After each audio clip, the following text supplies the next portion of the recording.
All right, let's get into issue 2. So it looks like really the only change here. Colors are being done by Byron Tolman. And inks, Alve is still doing the inks, but he's joined by Danny Meeke. But everything else stays the same. So issue 2 hit shelves May of 1995. This issue kicks off with Knightmare taking us on a journey through his tormented memories. He recalls the day his wife challenged him to break free from the clutches of the mob and stand up for what he believed in. It was a daring proposition, but Alec Knight knew that such a move would put his family in grave danger. Sadly, this premonition turned into a chilling reality as the Carbone family sent a group of ruthless men to annihilate Alec and his family. Led by Logan, the young up-and-comer Alec once took under his wing, in a tragedy that still haunts his every step, Alec's beloved son Jeff fell victim to the violence. His wife, however, clung to life in a seemingly endless coma. Alec fought valiantly, protecting his loved ones, but a bullet to the head from Logan left him for dead. Fate, it seems, had other plans for this relentless vigilante, as Alec miraculously recovered. Back in the present, the city's underworld is awash with treacherous undertakings. Don Carbone, a menacing figure, is preparing to acquire warheads from Ukraine, a chilling prospect that sets the stage for a global calamity. But lurking in Carbone's inner circle is a man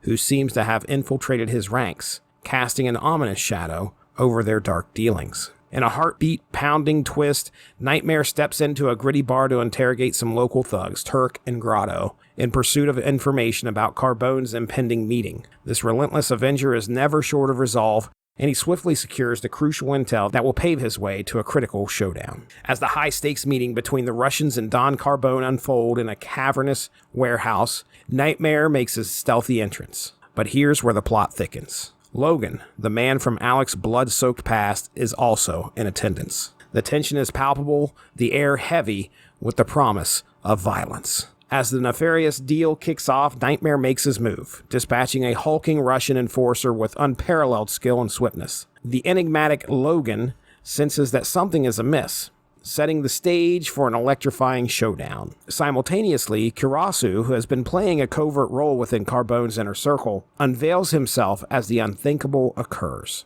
With ruthless precision, he plunges a knife into Carbone's gut, an act that leaves the room seething with chaos and menace. To make matters worse, he arms one of the dreaded nuclear warheads, turning an already dire situation into a potential catastrophe of global proportions. Now, Knightmare must put aside his long-cherished plan for vengeance against Logan and turn his exceptional skills toward the harrowing task of disarming the nuclear weapon. In a race against time and enemies both known and mysterious, Knightmare's indomitable spirit is put to the ultimate test. So there you go. That's issue number 2. Yeah, nuclear weapons, folks.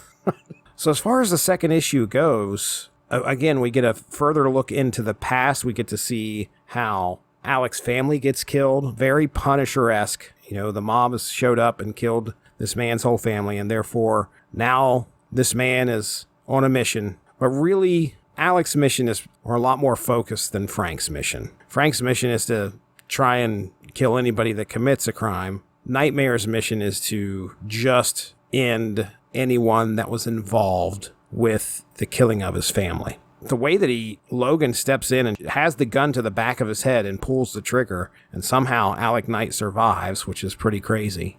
Alec had Logan at one point under his wing and was teaching him these ways, and there's a point, he's thinking that Logan was always brash and never listened to him, and I've always told him 2 to the head and 1 to the heart.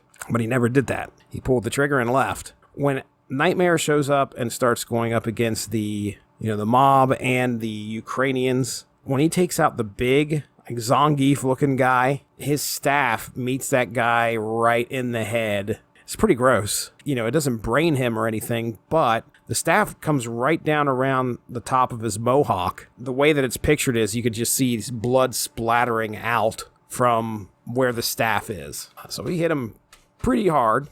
There's a big 2-page splash that, my goodness, Knightmare's just kind of standing on these crates. It looks great.